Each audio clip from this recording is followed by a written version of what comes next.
Hi, welcome to Job Search Strategies. Today we're going to talk about strategies and tools you need for job search. Make sure you take good notes because afterwards you're going to be asked to complete assignments and a quiz to show what you've learned. So let's get started.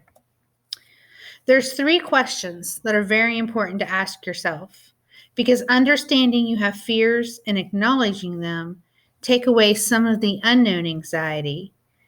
And your obstacles, everyone has them, but first you have to identify what you need to overcome, like transportation or childcare or education. Then you need to think about past jobs you've gotten. What helped you get those jobs? And then you could possibly use the same strategies to find a new one. When you're searching for that perfect job, you need to take action. Job searching action means setting goals. I'm going to apply for this many jobs a week, or every other day I'm going to set a half hour aside for job search.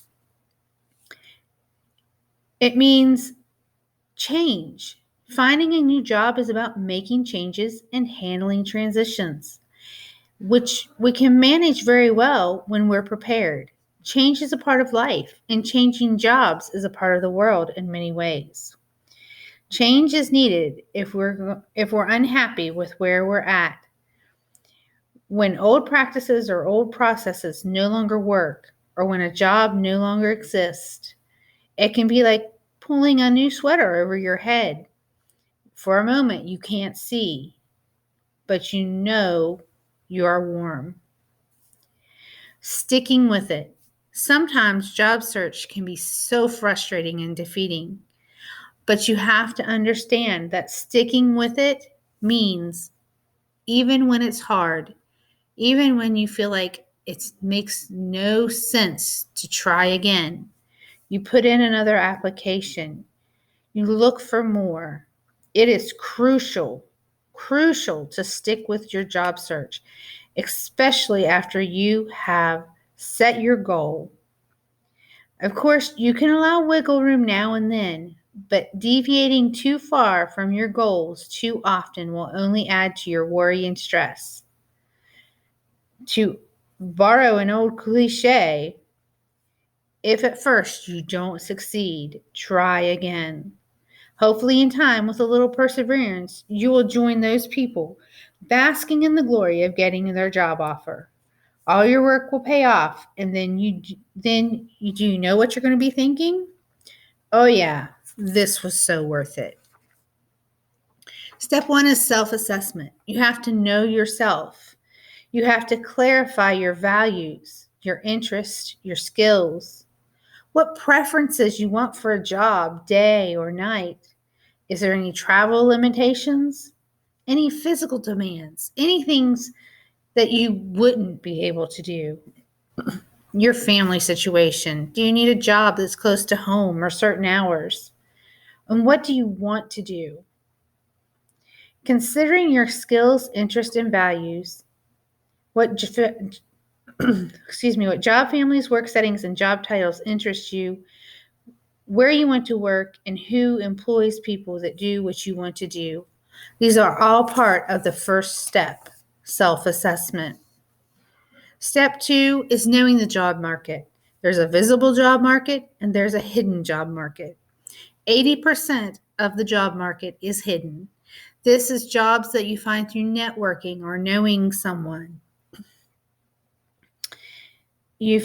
And networking means you're going to make contact before the employers even know they need you.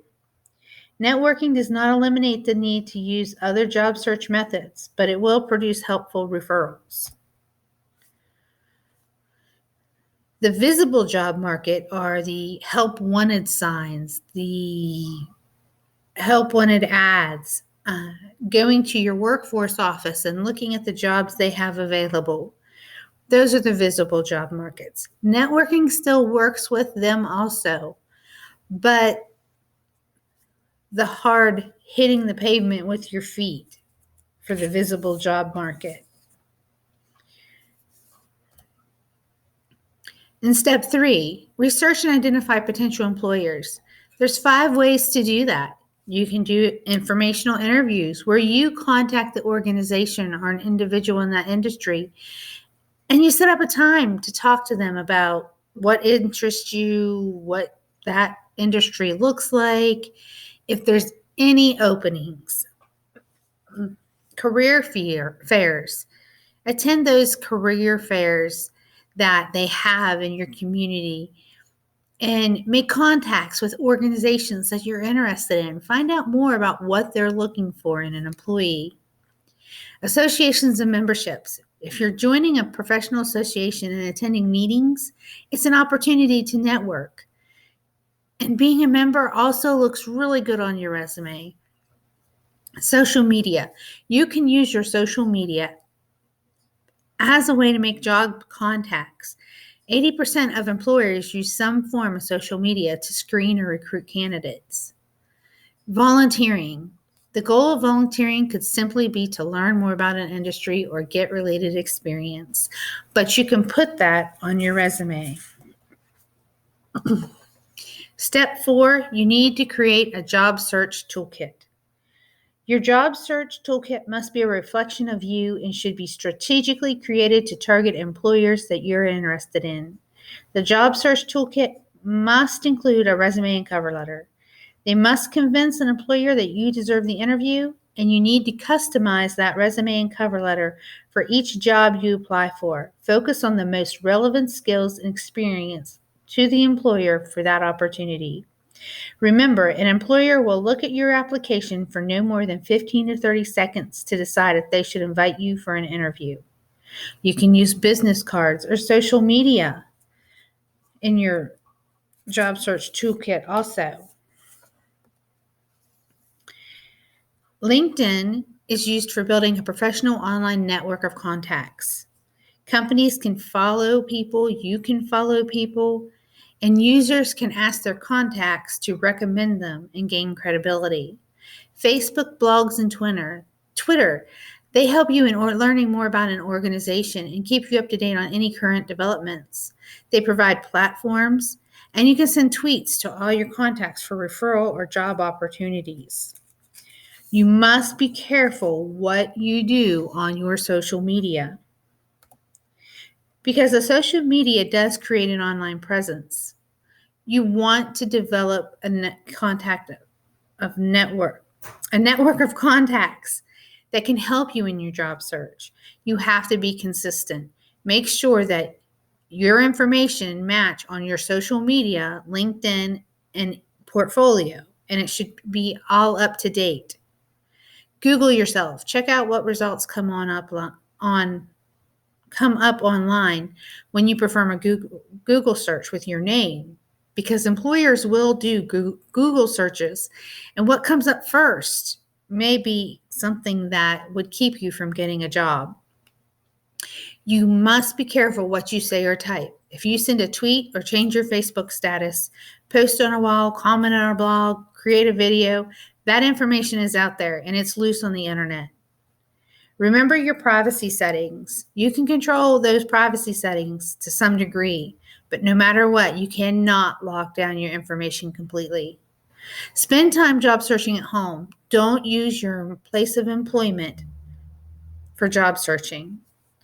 Keep it professional. Your screen, your profile name, the pictures posted on your profile, any videos you upload, status updates, posts, tweets, they should all be appropriate. Another helpful hint is, while you may not be able to remove what you've already posted, employers are more likely to form first impressions on the top Google hits. So by being actively involved in a positive way in what is out there on you in the internet, you can help yourself. There's 8 mistakes to avoid when you're networking. And step number 5 is to build professional networks.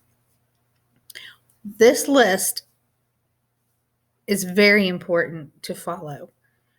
Waiting, being clueless. You do not want to wait too long, and you do not want to be clueless about what employers are wanting or not holding up your end of the conversation. You need to be prepared. Do not use silly sounding email names. sassykitty101@gmail.com is not an email that you want to use to look for jobs. Use your real name or a variation that is professional. Do not be pompous or arrogant. You need to listen to what everyone else is saying when you are networking. Dressing down. You need to dress for the job you want, mind your manners, shake hands, stand up straight, make eye contact, and most of all, show respect. Networking is not a short-term fling. No one wants to be used. Follow up every conversation with a thank you note, email, or call. The steps of an ideal job search, number 6, is establish a record-keeping system. This is not something that you show an employer. This is your record keeping of the employers you've contacted, what letters you've sent, any company literature that you've gathered for research, any of the responses you received from employers, and a list of what follow-up may be needed. Did you send a thank you card? Did you call to follow up and see if they'd made a decision yet? These are always very important steps. Job search rules to break. Rule number 1, apply only if you meet all the requirements. If you match 85% of an ad, apply or send a resume anyway. Do a mass mailing to maximize your chances. Tailoring your resume and cover letter to organization's specific needs. It's much more effective way to find a job. Emphasize your education. A hiring manager is looking for experience, and experience degrees are important, but they're not what hiring managers care about. Don't call. Waiting quietly for a response won't get you very far either. If you don't ask penetrating questions, you'll miss out on valuable information. It's okay to give a salary range, but be sure you're all right with the low end because that's often what they'll offer. It's perfectly fine, even beneficial, to follow up and say you're still interested in the company. These are some tips for effective job search. Know yourself. Begin your job search by assessing your interest. Aim for the target. Try to match your skills, interests, and values with the right career choice. Be assertive and proactive. The old adage, good things come to those who wait, does not apply for those looking for a job. Do some sleuthing. One key to breaking in is understanding the hidden job market. Many job openings exist only in the minds of senior level management long before the job is finally advertised. Get professional help. Employment agencies can be excellent sources of job leads. Be temporarily flexible. Temp jobs are a great way to learn skills, gain experience, and earn money while looking for a permanent position. Say it clearly when sending out resumes. Catch prospective employers' attention with a brief, concise cover letter that clearly spells out how your qualifications match the job requirements. Keep careful records. Maintain a detailed record of all the jobs you've applied for, including communications, interviews, referrals, and follow-up actions. Be persistent. Job search is difficult and you might get discouraged. Try to keep a positive attitude and look at your job hunt as an exciting challenge. If you search for 6 months, you may need to redirect your search. Redirect your search or gain experience. Remember, rejection is part of the job search. Rejection is a learning experience. Try your best to maintain a positive attitude.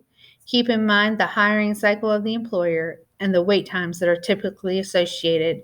Set realistic goals and timeframes. Reread your references and your resume to remind yourself of the skills and experiences you have to offer. Take care of your self-esteem. Involve yourself in activities with people who reinforce your sense of self-worth. Exercise regularly to reduce some of your stress.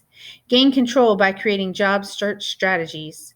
And recognize and celebrate small victories, such as making that difficult telephone call or completion of your resume. So now, go over your notes, and if you feel the need to replay this presentation, please do so. There was a lot in it. Complete the assignments for this module and complete the module quiz. If you have any questions, please ask your instructor. They will be glad to help.